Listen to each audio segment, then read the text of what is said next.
Vamos ler a palavra, vamos compartilhar algo aqui especial para vocês. Eu vou estar lendo um versículo que não tem nada a ver com o tema, mas vocês vão me entender, porque eu usei outro dia esse versículo, e para mim ele tem um significado especial. Romanos capítulo 15. Romanos capítulo 15, versículo de número 4. Romanos 15, 4.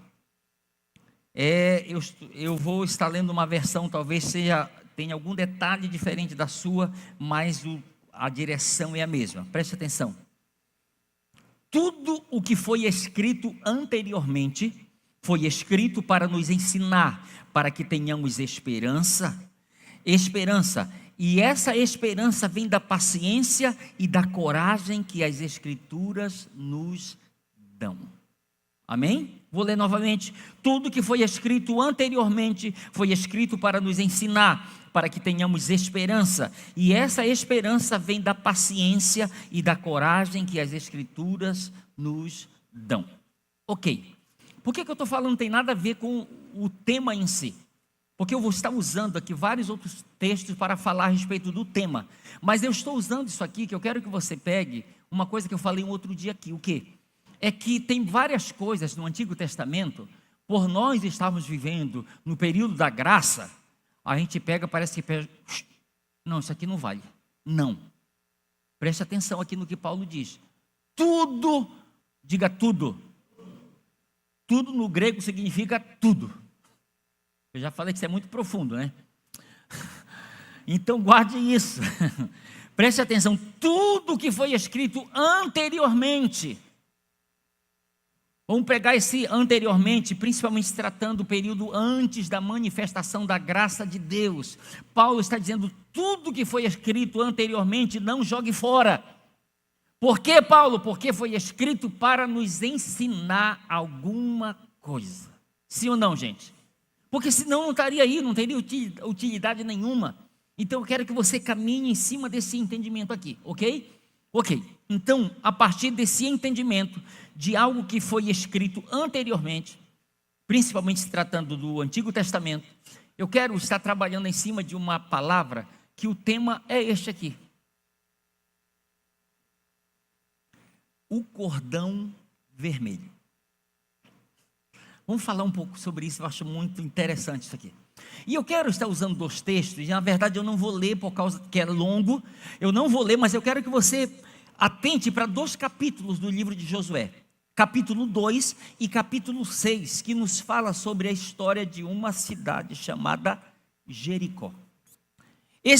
O texto ele nos trabalha em cima disso, da história desta cidade. E nós vamos aqui precisamos fazer uma analogia, porque algumas coisas que aconteceram em Jericó tem muito a ver com o tempo presente. Então deve nos servir de exortação para os dias que estamos vivendo e para os dias por vir. Ok? Então eu quero que você fique muito atento, que nós vamos fazer aqui uma analogia entre a cidade de Jericó, os seus moradores e a própria destruição de Jericó. Ok? Então eu quero que você caminhe comigo em cima desse entendimento. Vamos começar pelo nome Jericó. O que significa o nome Jericó? A palavra é hierecho, que no original hebraico é lugar de fragrância. Preste atenção ao significado do nome. Então, por que tinha esse nome? Quando você vê o nome, principalmente no Antigo Testamento, e pegando o Novo dos judeus, você vai ver que esse nome, ele é carregado de um significado que tem tudo a ver com aquela pessoa. Fique atento para isso. Quando você vê o nome, procure saber o que significa. Ok? Ele carrega algo com ele. Então, a palavra Jericó, no hebraico, o original é lugar de fragrância. Por que Jericó tinha esse nome? Porque era uma cidade notável, onde abundavam o bálsamo, o mel, o cedro, o mirobalano, rosas e outros produtos aromáticos. Então não era à toa que Jericó tinha este nome. Ela estava próximo da margem norte do Mar Morto, na tribo de Benjamim, entre Jerusalém e o Rio Jordão. Então, o nome dela tinha tudo a ver com ela. Tinha tudo a ver com aquilo que ela oferecia para os seus moradores, mas para aqueles que iriam conhecê-la, ou talvez queriam morar lá, mas que iam passear lá. Então Jericó, ela tinha tudo de bom para oferecer. Mas escute, embora o seu significado seja lugar de fragrância, por causa disso que eu mencionei aqui, ela, infelizmente, foi condenada à destruição por causa dos seus pecados. Apesar dela ser uma cidade de um lugar de fragrância, ela foi condenada pelo próprio Deus para destruição por causa de seus pecados, por causa da vida devassa que os seus moradores viviam. Ela foi condenada, querido, isso aqui é muito sério. Estes pecados, o que eles fizeram? Eles acabaram roubando, tirando essa fragrância. Sabe essa coisa bonita, cheirosa que a cidade podia oferecer? Deixou de oferecer. Mas sabe aonde isso primeiramente refletiu? Nas narinas de Deus. Foi lá que a coisa começou, me perdoe a expressão, a feder. Foi lá, foi diante de Deus que a coisa começou a perder o cheiro, o sabor, a beleza que existia nela. Ela começou a se perder ali pelo pecado. E se você for ver, Deus diz, olha, os cananeus, é tipo assim, a porção deles está enchendo. O nível de pecado deles está chegando a um ponto que a própria terra, ela está os expulsando dela. Pare para você pensar. A própria terra já não aguentava os seus moradores. Estava expulsando, porque o nível de pecado era muito grande mesmo. Então, eu quero que você atente para isso, e 2 textos aqui. Josué capítulo 6, versículo, apenas a parte A do versículo 17. Olha o que está escrito: porém, a cidade será condenada, ela e tudo quanto nela houver. A cidade será condenada e tudo quanto nela houver. Jericó, queridos, entenda isso aqui. Jericó, o que ele representa? Ela representa o mundo atual no qual nós vivemos. Se você for olhar lá para o início, como que o mundo foi criado? Como que Deus viu a sua criação? Gênesis capítulo 1, versículo 31, olha o que está escrito. Gênesis 1, 31. Deus viu tudo o que havia feito e percebeu que tudo havia ficado muito bom. Você sabe o que é Deus? É tipo assim, parar.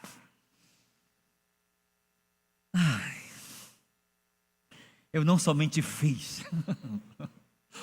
mas eu fiz o meu melhor.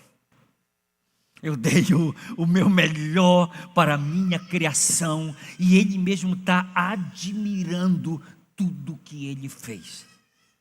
Mas esse mesmo Deus que admira a sua criação, Gênesis capítulo 6, versículos de 11 a 13, olha o que está escrito. Olha da forma como Ele passa a olhar a terra, depois de alguns anos. A terra estava corrompida à vista de Deus e cheia de violência. Viu Deus a terra, e eis que estava corrompida, porque todo ser vivente havia corrompido o seu caminho na terra. Então disse Deus a Noé: resolvi dar cabo de toda a carne, porque a terra está cheia de violência dos homens. Eis que os farei perecer juntamente com a terra. 1 Pedro, aí você diz, pastor, graças a Deus que isso foi lá no passado. Verdade. Não sei se a notícia que eu tenho para lhe dar agora é a melhor. Mas 2 Pedro, capítulo 3, versículo 7, olha o que Pedro diz. Mas, por meio dessa mesma ordem divina, os céus e a terra que agora existem estão destinados a serem destruídos pelo fogo no dia do julgamento. E nesse dia, os pecadores serão destruídos. É muito sério isso aqui. Então eu quero, lembra a analogia? Jericó, o que ela era e o que ela se tornou. O mundo, o que ele era e o que o mundo se tornou. E Deus, se você for ver, o próprio Jesus, nos seus dias aqui na terra, ele fez uma comparação. Assim como foram nos dias de Noé, assim será também. Aí ele diz mais: nos dias de Noé, casavam-se e davam-se em casamento. Aí ele vai fazendo uma comparação, e o próprio Deus, ele chega a esse ponto. E aí, se você for ver o contexto do capítulo 3 de 1ª, 2ª Pedro, você vai ver que Pedro, ele começa falando sobre a história de Noé. Que nos dias de Noé haviam zombadores, escarnecedores, que estavam escarnecendo. E você sabe o que alguns acreditam? Que alguns ajudaram Noé a construir a arca. Alguns acreditam nisso, que não foi só Noé e a sua família. Alguns ajudaram, talvez os bons carpinteiros de lá, ajudaram ele a construir, mas não entraram nela.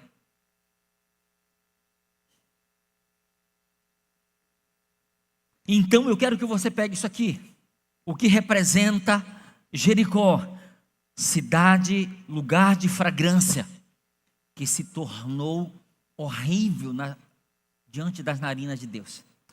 Quem era o mundo? Um lugar lindo que Deus olhou e admirou como sua criação. Mas esse mesmo mundo que ele criou, ele olhou e começou a ver a corrupção, de que forma o mundo começou a se corromper. Mas ele vai dizer, isso aconteceu nos dias de Noé, mas ele trazendo para os dias atuais, ele está dizendo, olha, o mundo, o céu e a terra que agora existem, pela mesma ordem divina, pela mesma palavra, está sendo guardado, entesourado para destruição com fogo no dia do juízo. Ok? Então pegue esse primeiro ponto. Segundo ponto. Primeiro, o que representa Jericó. Segundo, o que representa os moradores de Jericó. Queridos, os moradores de Jericó, eles representam a nação ou a raça humana decaída. Representam a humanidade presa em seus delitos e pecados. Se você for observar, Ló, ele tinha 2 genros. Não sei se eles eram casados ou eles estavam comprometidos. Ló chega com eles, pedindo que eles saiam junto com eles. Mas eles não saem. Eles ficam lá. Aí você me pergunta, por que, pastor? Porque o que tinha ali dentro era mais atrativo para eles do que tinha lá fora. Então eles decidem ficar. Infelizmente, isso acontece. Romanos capítulo 5, versículo 12, olha o que está escrito. O pecado entrou no mundo por meio de um só homem, e o seu pecado trouxe consigo a morte. Como resultado, a morte se espalhou por toda a raça humana, porque todos pecaram. E Romanos 3, 23, Paulo diz: todos pecaram e estão afastados da presença gloriosa de Deus. Queridos, aqui a palavra pecaram ou pecado, o seu significado é não ter parte em, errar o alvo, errar, estar errado, errar ou desviar-se do caminho da retidão e da honra, fazer ou andar no erro, desviar-se da lei de Deus, violar a lei de Deus. Então eu quero que você, tem uma frase aqui, daquele livro Graça Transformadora do pastor Luciano Subirá, olha o que ele diz aqui. Pegue isso aqui, eu quero que você leia comigo, por favor. 1, 2, 3, já. O pecado é um problema de natureza e não apenas de comportamento.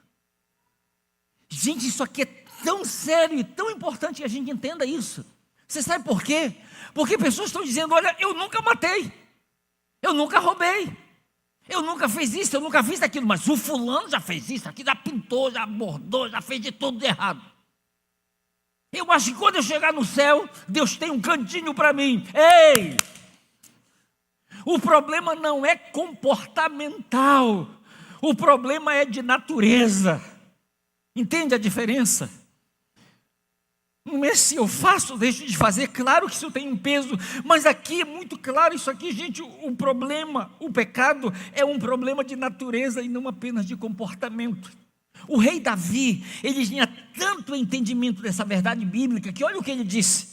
Salmo 51, versículo 5. O fato, disse Davi, é que eu já nasci pecador, desde o momento em que minha mãe me deu à luz. Entende? Eu já nasci. Mas Davi, sem ter feito nada. Por que Davi?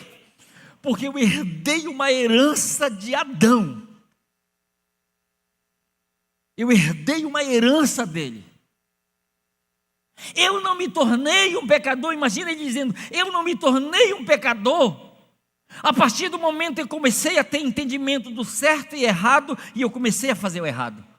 Não, isso seria questão de comportamento. Ele está dizendo: eu me tornei pecador desde o momento em que eu nasci. Quem escolheu o nome que queria ter aqui? Levanta a mão. Quem escolheu o pai e mãe que queria ter? Levanta a mão aí. Você entende? Ah, mas eu não queria ser filho de Adão. Desculpa aí. Não tinha nenhum outro. Não.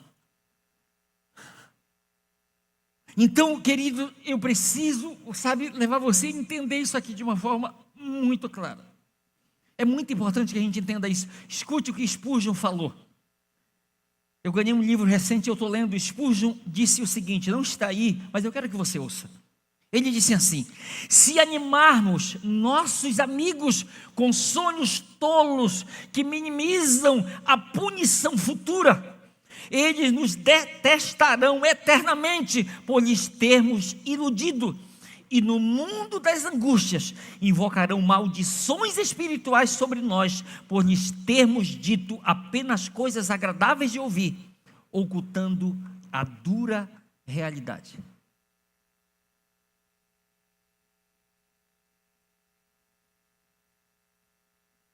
Você entende?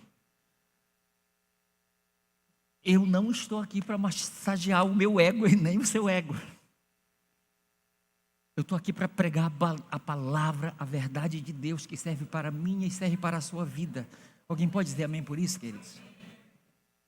Você já imaginou o que é alguém ser lançado no inferno, no lago de fogo, e ficar amaldiçoando um pastor por toda a eternidade? Porque ele nunca foi verdadeiro, nunca foi honesto com ele, a ponto de lhe falar a verdade que ele precisava ouvir. Não era a verdade que ele queria ouvir, mas era a verdade que ele precisava ouvir. Então, às vezes, a gente pode negociar, como disse Paulo, ficar mercadejando o evangelho. Ou, em outra, Pedro diz, ficar adulterando a palavra. A gente poderia ficar fazendo isso, mas não vai, isso não vai fazer bem para ninguém. A atitude de todo ser humano diante de Deus deve ser semelhante à atitude daquele cobrador de impostos que subiu ao templo. Qual foi a atitude, pastor? Lucas 18, 13, escute. O publicano, porém, ficou à distância, nem sequer olhava para o céu, mas, batendo no peito, dizia: Deus, tem misericórdia de mim, que sou pecador. A partir do momento em que o ser humano tem esse entendimento, que ele se tornou pecador, não por causa do seu comportamento, não por causa dos seus atos, mas por causa da natureza pecaminosa que ele herdou. Todo ser humano deveria ter essa atitude: Deus, tenha misericórdia de mim, eu sou um pecador. Eu posso não ter feito tantas coisas erradas, como Hitler, como Saddam Hussein, mas eu sou também pecador. E Jesus pergunta para os discípulos: qual dos dois desceram justificados do templo? Aí os discípulos disseram aquele que se humilhou. Jesus disse: vocês disseram bem, porque aquele que se exalta será humilhado, mas aquele que se humilha será exaltado.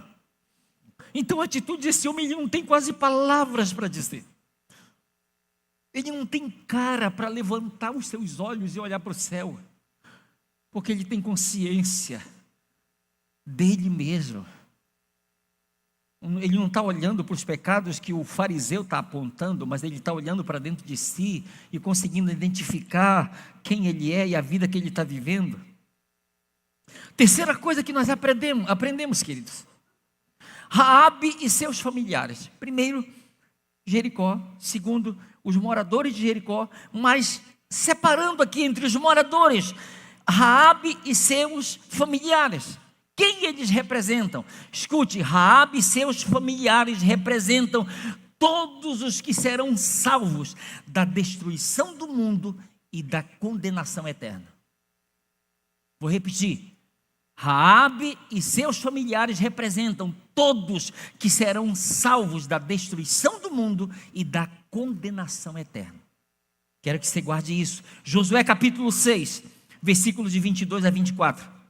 Então disse Josué aos dois homens que espiaram a terra: entrai na casa da mulher prostituta e tirai-a de lá com tudo quanto tiver, como lhe juraste. Então entraram os jovens, os espias, e tiraram Raabe e seu pai e sua mãe e seus irmãos e tudo quanto tinham. Tiraram também toda a sua parentela e os acamparam fora do arraial de Israel. Porém a cidade e tudo quanto havia nela queimaram. Vou repetir. Pastor, quem representa nos dias atuais? Raabe e seus familiares representam todos aqueles que serão salvos da destruição do mundo e da condenação eterna. Eu quero que você pegue isso aqui, porque isso está para nos ensinar. Agora, você sabe que é uma coisa muito tremenda? A pergunta é: quem representa esses dois jovens aqui? Eles representam dois anjos. É muito interessante isso aqui. Eu vou mostrar para você um exemplo aqui. Por exemplo, Mateus capítulo 24, versículo 31. Olha o que está escrito. Mateus 24, 31. Um alto som de trombeta será ouvido, e o Filho do Homem enviará o quê? Enviará os seus anjos, e eles recolherão de um ao outro lado do mundo aqueles que tinham sido escolhidos por Deus. Aleluia, não importa onde estiver, eles estão indo com uma missão: tragam-me os escolhidos. Esses dois homens que representam anjos estão sendo enviados por Josué, dizendo: olha, tragam Raabe, seu pai, sua mãe, sua parentela, tudo o que eles têm, pode trazer. Eles não estão inclusos entre aqueles que serão destruídos. Eles não fazem parte disso. Agora, a Bíblia diz que a mulher era uma prostituta, gente. Sim ou não? A Bíblia diz que a mulher era uma prostituta. O que é que significa? Nesse contexto, prostituta, escuta, se trata de alguém que vivia na prática da fornicação, que vivia como uma meretriz, que agia como meretriz, que cometia adultério ou vivia como uma prostituta cultural. Que é isso, pastor? Prostituta cultural. Preste atenção. Era uma prostituição consagrada ou religiosa. Era um ritual que consistia em práticas realizadas no contexto de um culto religioso. Você já pensou? A forma de estar cultuando aos seus deuses, adorando, era de estar assim, vivendo uma prostituição cultual, cultuando aos seus deuses. Agora pense comigo, meu Deus, como isso se tornou possível? Pois nós estamos falando de uma prostituta, de uma mulher indigna, que ela não somente foi salva, mas acredite, o nome dela foi incluído na genealogia de Jesus. Pensa esse negócio mais louco, absurdo. Como que uma mulher prostituta está lá no meio? Fulano gerou ciclano que gerou... Olha, não, esse aqui foi gerado pela Raabe. Mas ela vai ser colocada dentro? Sim, pode colocar aí. Tá bom. Aí alguém pode perguntar, pastor, ela merecia? Gente, não está se tratando de mérito. Não está se tratando de mérito. Pegue isso aqui comigo, não está se tratando de mérito. Olha o que simplesmente a Bíblia diz a respeito desta mulher. Josué capítulo 2, versículo 21. Olha o que ela disse: eu aceito suas condições, respondeu ela. E despedindo-se deles, o que ela fez? Deixou o cordão vermelho pendurado na janela. Eu aceito o que vocês propuseram para mim. Vão em paz. Aí ela pega o cordão vermelho, pendura lá na janela. Vocês percebem junto comigo que não havia mérito algum em Raabe para que ela pudesse ser salva com toda a sua família? Vocês conseguem ver isso? Ela aceita que a condição que foi dada para ela, e ela decide abraçar isso de coração. Mas aí você me pergunta, pastor, foi tudo aqui? Ela simplesmente precisou aceitar isso. Diga comigo, não. Diga bem forte, não. Em Hebreus capítulo 11, versículo 31, olha o que está escrito. Hebreus 11, 31. Foi por fé, ainda que Raabe a prostituta não foi destruída com aqueles que eram desobedientes, pois ela tinha recebido bem os espias. Ela recebeu aqueles dois homens como anjos de Deus, como mensageiros, que estavam levando para ela uma oportunidade de salvação. Entende? Ela os recebeu. Aí você vê, quando ela os recebe, ela diz, toda a cidade está apavorada com a presença de vocês. Porque todos nós sabemos que o Senhor já entregou esta cidade nas mãos de vocês. Nós ouvimos o que o Senhor, o Deus de vocês, fez quando Ele tirou o povo do Egito, quando Ele abriu o mar vermelho, e ela vai relatando. Gente, eles tinham conhecimento. Jericó tinha conhecimento. Mas como são tratados os outros? Como desobedientes. Ela recebe por fé, mas os outros, na desobediência, são destruídos. Ela teve uma fé genuína no Deus de Abraão, de Isaac e de Jacó. Agora eu quero ler com você uma coisa que eu acho muito interessante aqui. Josué capítulo 6. Olha comigo o versículo de número 25. Olha o que está escrito. Assim Josué salvou a prostituta Raabe e os parentes que estavam com ela na sua casa. Eles vivem até hoje entre os israelitas. Perdão. Tem dois detalhes aqui nesse versículo que eu quero destacar aqui. Primeiro, assim Josué salvou a prostituta Raabe e os parentes que estavam com ela na sua casa. Quem salvou Raabe com seus parentes? Quem salvou Raabe com seus parentes? Está fraco, gente. Por favor, me ajude. Quem salvou Raabe e os seus parentes? Josué. Você sabe o que significa o nome Josué no hebraico? Javé é salvação. Vou mais além. No grego significa Jesus. Jeová é salvação. Quem é esse Jeová? Jesus, o Filho de Deus, o Salvador da humanidade, o Deus encarnado. Então, escute o que eu quero lhe dizer. Nós podemos ver aqui Jesus Cristo personificado na pessoa de Josué, salvando, sendo o salvador da prostituta Raabe com todos os seus familiares. Porque ela diz que Josué salvou a prostituta com todos os seus familiares. E o homem em si, ele não tem a capacidade de salvar ninguém. Então Josué aqui, ele está representando o próprio Salvador, Jesus Cristo. E o nome dele nos chama a atenção para mostrar que estava se referindo a ele, a Jesus Cristo como o Salvador de Jericó, o Salvador de Raabe, o Salvador da sua parentela. Agora o texto continua dizendo que eles vivem até hoje entre os israelitas.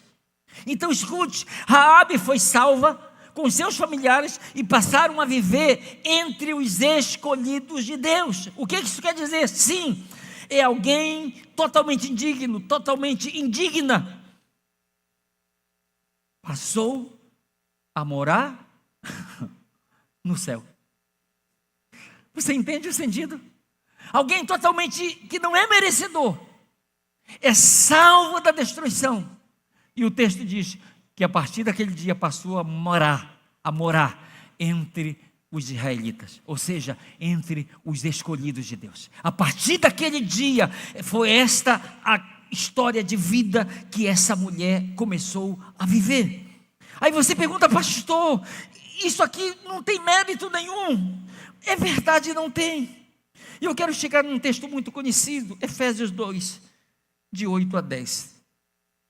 Pois pela graça que vocês são salvos, mediante a fé em Cristo. Isso não vem de vocês mesmos, é uma dádiva de Deus. Escute, a salvação não é uma recompensa pelo bem que fazemos, portanto nenhum de nós tem mérito nisso. Foi o próprio Deus quem fez de nós o que somos e nos deu uma vida nova da parte de Cristo Jesus, para que realizássemos as boas obras que Ele planejou para nós há muito tempo atrás. Você sabe o que Paulo está dizendo? Entenda aqui.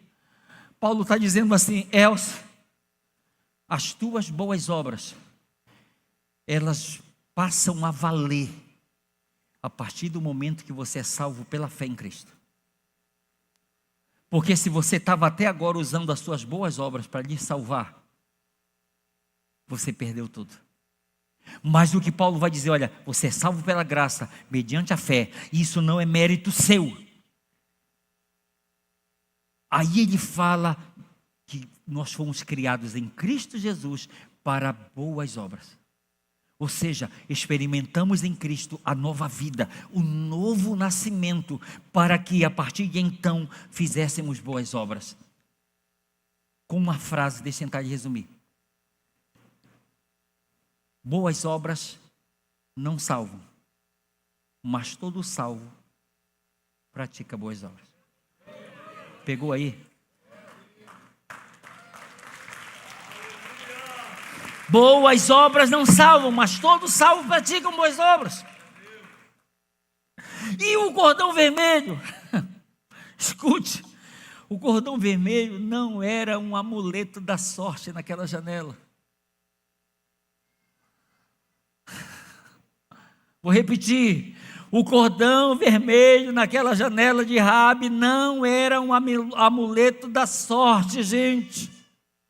Nenhum de nós, ela não tinha, nenhum de nós tem mérito nisso. Várias traduções, não tem nada a ver com esforços humanos, não é um resultado dos esforços de vocês, não é uma recompensa pela prática de boas obras, e não como resultado das obras que alguém faz, que alguém pratica.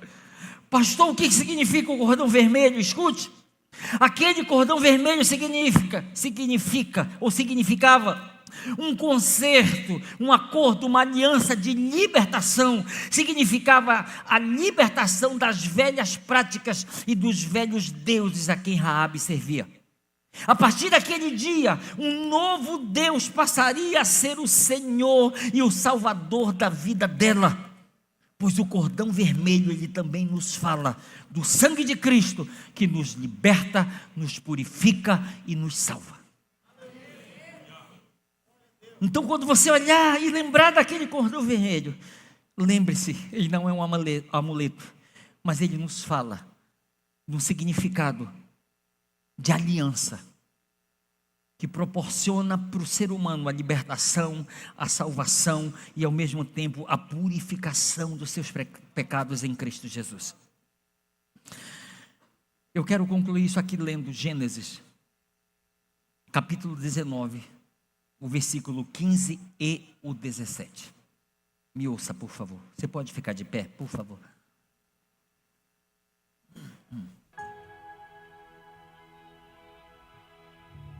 Olha o que os anjos, 2 anjos novamente. Olha o que está escrito. Ao amanhecer, os anjos insistiram com Ló, dizendo: depressa, leve a sua esposa e as suas filhas e suas 2 filhas que estão aqui. Se você não sair, será destruído quando esta cidade for castigada. Escute, se você não sair, você será destruído quando esse mundo for castigado. Mas ele continua. Depois um dos anjos, disse: fuja, salve a sua vida, não olhe para trás, nem pare em nenhum vale.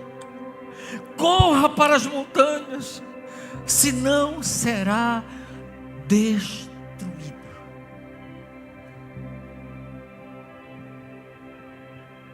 Queridos, eu tenho pedido misericórdia de Deus. Misericórdia. Porque a gente olha para a realidade que o mundo está vivendo. E muitos estão vivendo como se isso aqui que eu estou lhe transmitindo é uma história de um livro antiquado, ultrapassado. Mas o meu Jesus disse: os céus e a terra passarão, mas as minhas palavras não passarão. Tudo que ele falou, podem rasgar, podem queimar todas as Bíblias existentes na face da terra, porque Deus não está limitado a um livro, porque Ele e a sua palavra são a mesma coisa. Então, a minha exortação para você nesta manhã é: depressa, leve sua esposa, leve suas 2 filhas daqui. Se você não sair, você será destruído quando esta cidade for castigada, quando este mundo for castigado. Fuja, salve sua vida, não olhe para trás e nem pare no vale. Corra para as montanhas, senão será destruído. Queridos, eu estava falando domingo passado, agora eu estava lá em Manaus pregando. Eu estava falando, eu quero terminar com isso. Eu sei que muitos já me ouviram falando isso, mas eu, por um período antes de tomar minha decisão, eu estava indo à igreja, já na Igreja da Paz lá em Monte Alegre, no Pará. Mas eu lhe confesso, eu não sei dizer quantas vezes eu fui, mas se você chegasse comigo: Elson, me diz alguma pregação que você lembra. Não lembro de nada. Me diz alguma frase Você lembra? Não lembro de nada. Me diz algum versículo. Não lembro de nada. Você sabe o que é não lembrar de nada do que foi pregado, de nada do que foi ensinado? Porém, isso é que eu acho impressionante. Eu não lembro de nada na minha mente, mas dentro de mim, tinha um anseio, como diz Salomão em Eclesiastes. Deus colocou no coração do homem um anseio pela eternidade. Eu não lembrava de nada, mas aqui dentro estava assim dizendo para mim: eu preciso ser crente, eu preciso me converter. Mas não fazia sentido, porque era um negócio aqui dentro e não tinha nada aqui na minha mente. Como, de onde veio isso?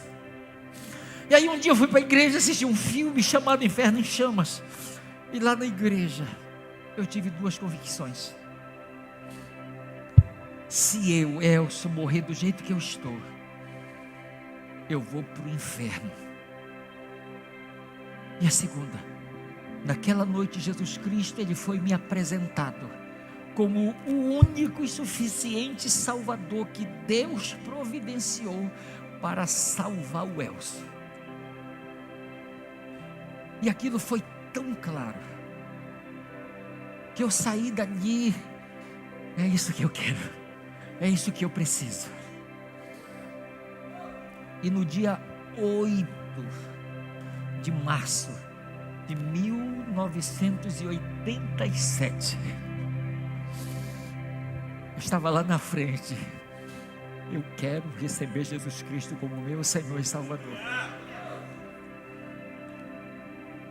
Pastor, o senhor tem algum arrependimento? Tenho. Não ter tomado essa decisão antes, de não ter tido essa revelação antes que eu tenho hoje.